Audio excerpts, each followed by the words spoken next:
কই কেমন আছিস তোরা? হ্যাঁ, এই দেখ আমার ছেলে, তোদের ভাই গোপাল।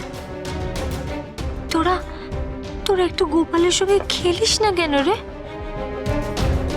আমাদের বাড়িতে আসবি। তোরা না দল বেঁধে আসবি গোপালের সঙ্গে খেলা করতে, কেমন? আসবি তো? হ্যাঁ, আমার গোপাল শুধু একা একা থাকে, ও ও ও কোনো খেলার সাথেই পায় না, সারাদিন একা থাকে। আসবি তো? চল চল, এখনই চল আমাদের বাড়িতে। দেখো না, এই পাগলিটা আবার এসেছে। ও মা, ভয় পাচ্ছিস কেন? ছাড়ো আমার বন্ধুকে। খেলতে ডাকছি। এই যশোদা, তুই আবার আমার মেয়ের হাত ধরেছিস কেন? আপদ একটা। যতবার সন্তানের জন্ম দেয় ততবার সেটা মরে। তোর তো মুখ দেখাও পাপ।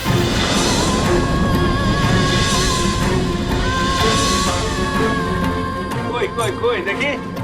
গায়ের মাতব্বরেরা কেন যে এই পাগলিটাকে গা থেকে বের করে দেয় না কে জানে। যা যা এখান থেকে বলছি।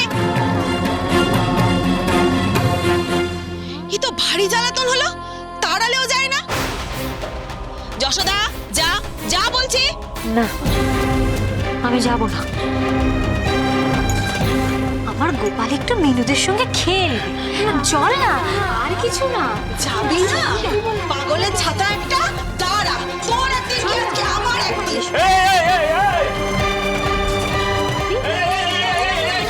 কি করছো? ফেলো ইটটা, ফেলো হাত থেকে। একজন পোয়াতি মহিলাকে কেউ ইট ছুড়ে মারে? হ্যাঁ, তোমার কোনো আক্কেল জ্ঞান নেই? আমাকে যখনই দেখে তখনই ওরা আমাকে মারে। সব সময় আমাকে দূর দূর করে তাড়িয়ে দেয়। আচ্ছা দেখো, আমার গোপাল কত সুন্দর না?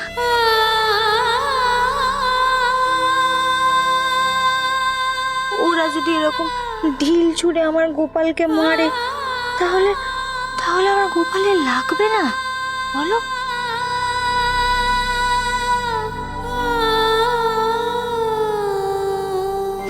আপাতত আমাদের কাজ শেষ মোহন। বামদেব একবার যখন যশোদার কাছে পৌঁছে গেছে, তখন যশোদার দুঃখ ঠিক বুঝবে। চল আমরা যাই।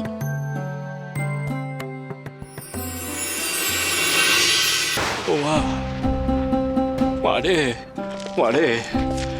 দেখ রে মা, তোদের এই যশোদা কত অসহায় রে। সন্তানের জন্য এমন পাগলের মতন হয়ে গেছে রে মা। ওকে তুই মারিস না, বরং তোর ঠাকুরের কাছে ওর হয়ে প্রার্থনা কর রে। তোর ঠাকুর ও সমস্ত দুঃখ মোচন করে ওকে ঠিক সুস্থ করে দেবে। আমার বই গেছে এই পাগলির জন্য প্রার্থনা করতে। এই যা, বাড়ি যা। এই মিনু, চল চল। এই দেখো, ওরে তোরা কি মোহন, ওরাই দেখেছো, যেই নিজেদের গ্রামে ঢুকেছে অমনি কিনা পালিয়েছে। হ্যাঁ মা, মারে তোমার নাম বুঝি যশোদা?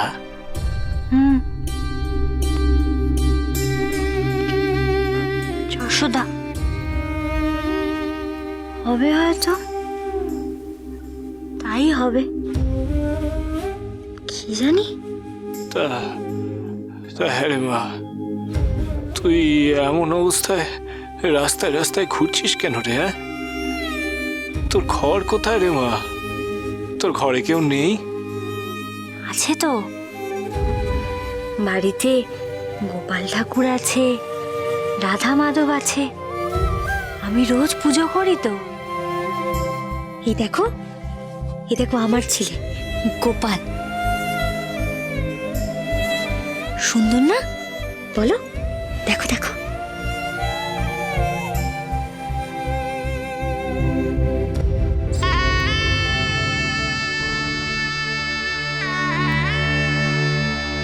জানো, আমার না বারবার ছেলে হয়, ঠিক ওই 6 রাত পরে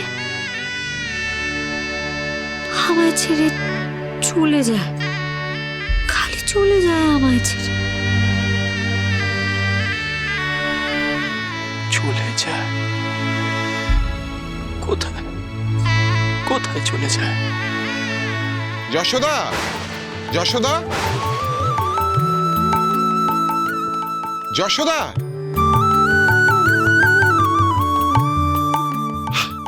আরে বাবা ঠাকুর, तातल सैकत बारि बिंदु सम सुतमित रमणी বামদেব ঠাকুর, বামদেব ঠাকুর, আপনি এখানে?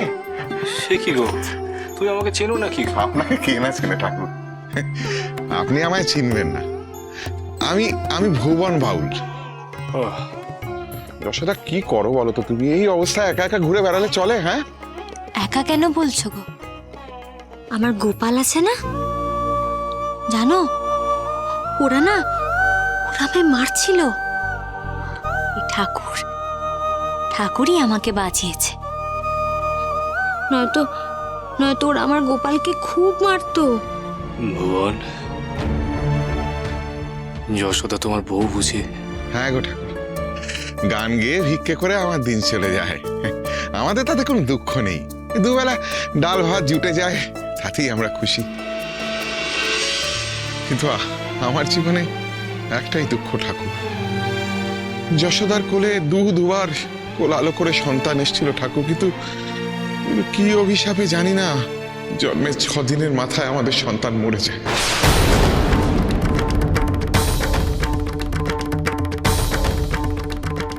ছ দিনের মাথায় সন্তান মরে যায়?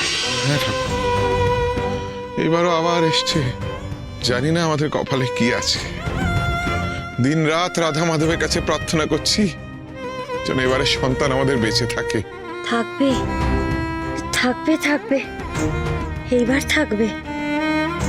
এইবার আমার গোপাল আমাকে ছেড়ে কোথাও যাবে না, তুমি দেখো। কি হবে কে জানে। ঠাকুর, ঠাকুর, তুমি তো মা তারা সন্তান, তুমি বলো না কি করলে এই দোষ খণ্ডাবে? ওরে, দেখি তো তোর কপালটা একবার দেখি।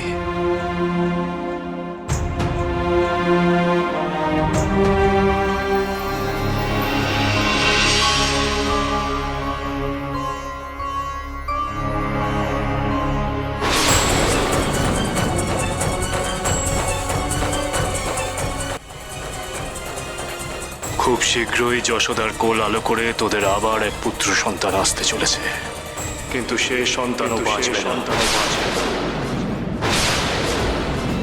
যদি না তোরা আমার কথা শুনিস। সে কি এমন অলক্ষণে কথা বলবেন না ঠাকুর।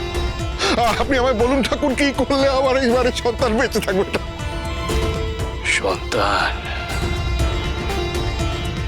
সন্তান জন্মানোর ঠিক 6 রাতের মাথায় স্বয়ং বিধাতা পুরুষ আসেন তার ভাগ্যের লেখন লিখতে। বিধাতা পুরুষ আসবেন বলে তো আমরা প্রদীপ জ্বালিয়েই রাখি ঠাকুর। জানি না তিনি আসেন কিনা, আমরা তো ঘুমিয়ে পড়ি।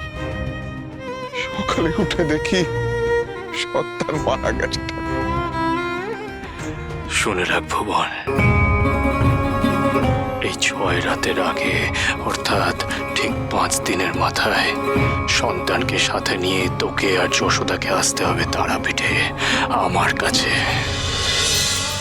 আমি তোদেরকে বিধান দেব, সেই বিধান তোদেরকে অক্ষরে অক্ষরে পালন করতে হবে, তার অন্যথা করা চলবে না, নচেত তোদের সন্তান এবারও বাঁচবে না। ঠাকুর, শুনে রাখ ভুবন, তোদের সন্তানকে রক্ষা করতে পারে একমাত্র আমার বড় মা, মা তারা। तारा मागो